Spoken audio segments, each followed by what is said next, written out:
I used to think that the hardest hour of any day with a young child was bedtime. That was my assumption for years. The stalling, the requests for one more glass of water, the sudden urgent need to discuss something that happened at school 3 weeks ago. And then I had a child who turned 5, and I discovered that 4 p.m. existed. You probably know exactly what I mean.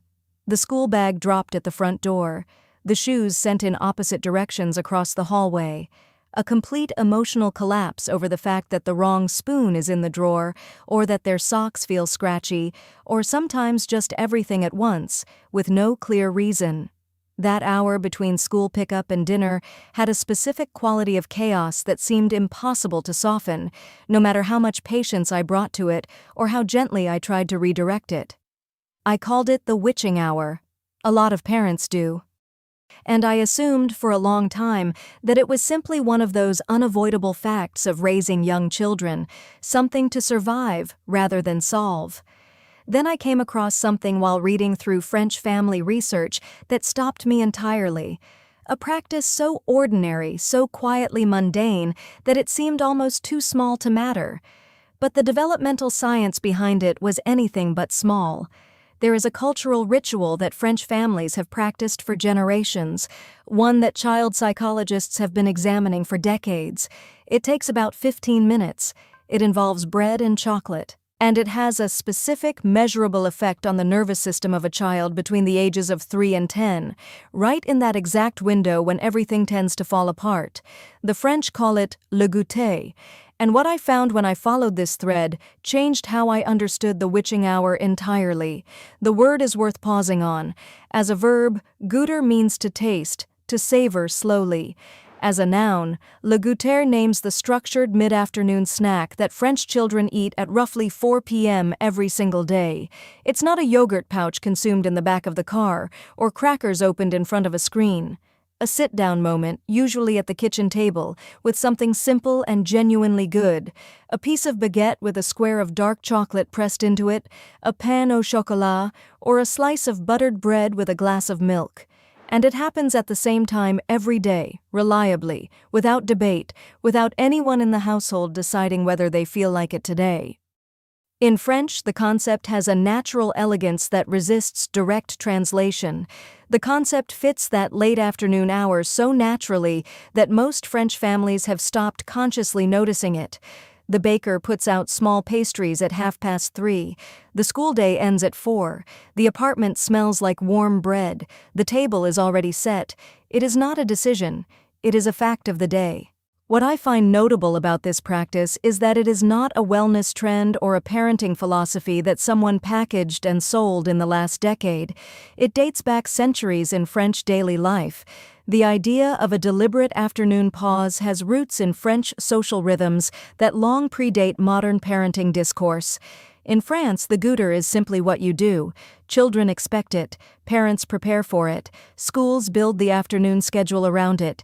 It belongs to the structure of the day the way lunch belongs to noon. Every French childhood includes it. When I started researching why this rhythm had persisted so stubbornly across generations, and why French families seem to largely sidestep the particular exhausted chaos I knew from my own afternoons, the answer turned out to be less cultural and more neurological. What French parents had always done intuitively, developmental science only began documenting in the past few decades. And understanding that mechanism changes how you see the whole problem. Here is what surprised me when I went further into the research. The benefit of le goûter does not stop at the snack itself. The effects stretch for hours beyond those 15 quiet minutes at the table, and the mechanism behind that has very little to do with food. The obvious benefit is that children aren't hungry at 4 in the afternoon, but the food itself turns out to be almost secondary to what's happening in the nervous system during those 15 minutes. When a child moves from school to home, something specific happens physiologically. The school day, even a good one, even a day a child genuinely loved, is neurologically demanding.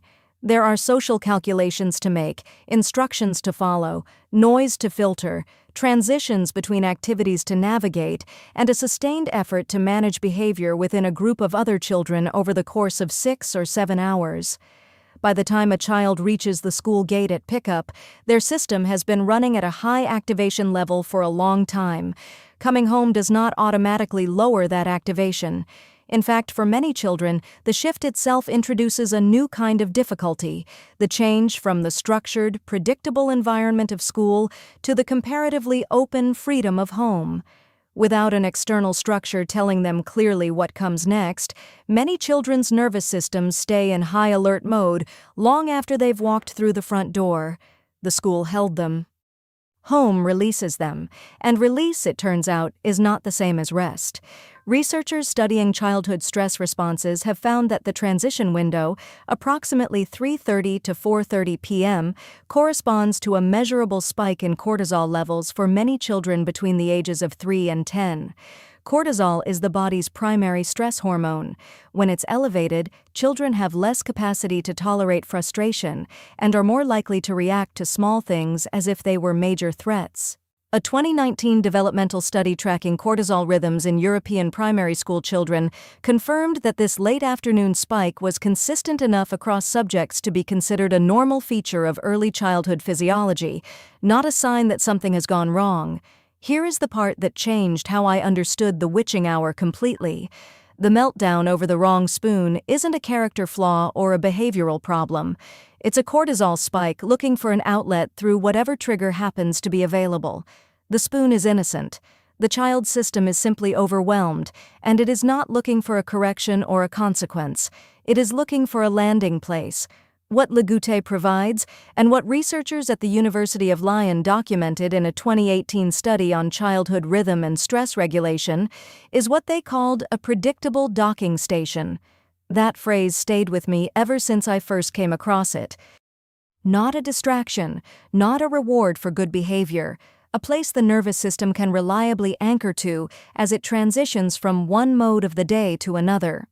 When a child sits down at the same time every afternoon, at a familiar table, with a familiar food, in familiar quiet, something measurable begins to happen. The predictability itself is the intervention, not the chocolate or the baguette, but the signal to the body that says, this part of the day is the same as it was yesterday. You are safe. You can slow down now. I spent a considerable amount of time going through the French parenting and developmental psychology literature on rhythm and regulation, and one idea kept reappearing in different forms. The idea that children don't need to be taught to calm down, they need to be reliably given conditions in which calm is possible. That framing was new to me, and it explains why this small, simple daily ritual produces effects much larger than it looks. But Goûter doesn't only work in the moment. It restructures what comes after those 15 minutes at the table, sometimes for the entire evening. Child development researchers use the term biological rhythm to describe the body's need for predictable sequencing throughout the day. This is not the same as a rigid schedule. It is more like a felt sense of pattern, a recurring experience that tells the nervous system what kind of time it is and what kind of response is appropriate for this particular moment in the day. Work connected to French researcher Sylvie Chakran's studies of attentional development in children suggests that children who experience consistent daily anchors, moments that arrive at roughly the same time and follow a recognizable form, show measurably better emotional regulation not just in the moment of the anchor, but throughout the hours that follow it. The anchor creates a kind of stability that radiates outward.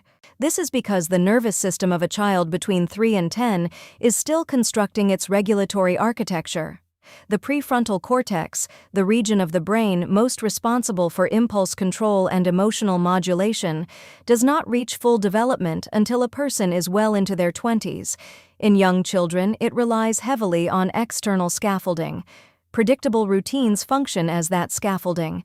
They are, in a concrete neurological sense, borrowed self-regulation, regulation that temporarily lives outside the child in the structure of the day, while the child's own capacity is still being built. What Goûter does, practiced consistently over weeks and months, is teach the nervous system that a reliable pause exists. Over time, children begin to anticipate the docking station before it arrives. The body starts winding down in advance because it has learned what is coming.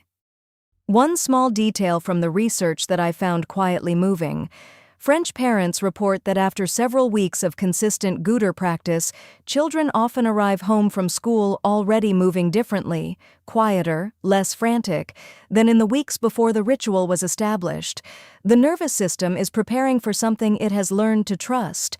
One of the most consistent findings in research on le goûter is its effect on what French educators call la transition, the passage from the freedom of the snack pause into the structure of homework or the evening routine.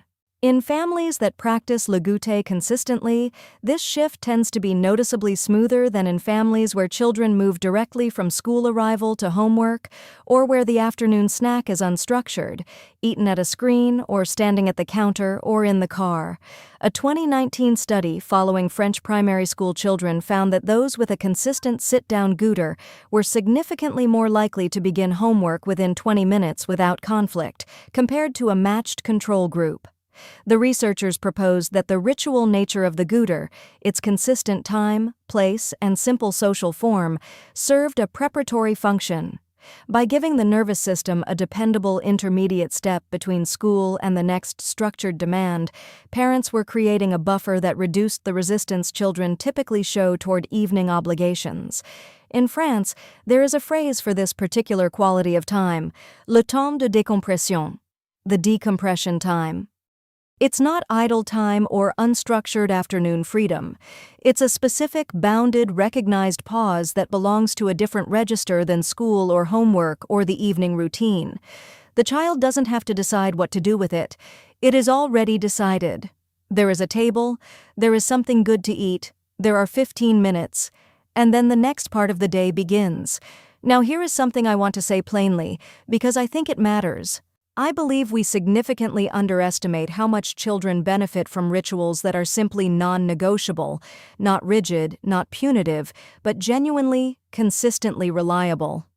One of the more uncomfortable conclusions I arrived at through this research is that offering children constant flexibility in their daily rhythms, because we want to be responsive or because structure can feel controlling, can actually increase a child's baseline anxiety rather than reduce it. An unpredictable environment is an effortful environment. A child who doesn't know what's coming has to keep monitoring, has to stay ready. The Goûter says, you don't have to stay on alert right now. This part of the day is already decided. You are expected here.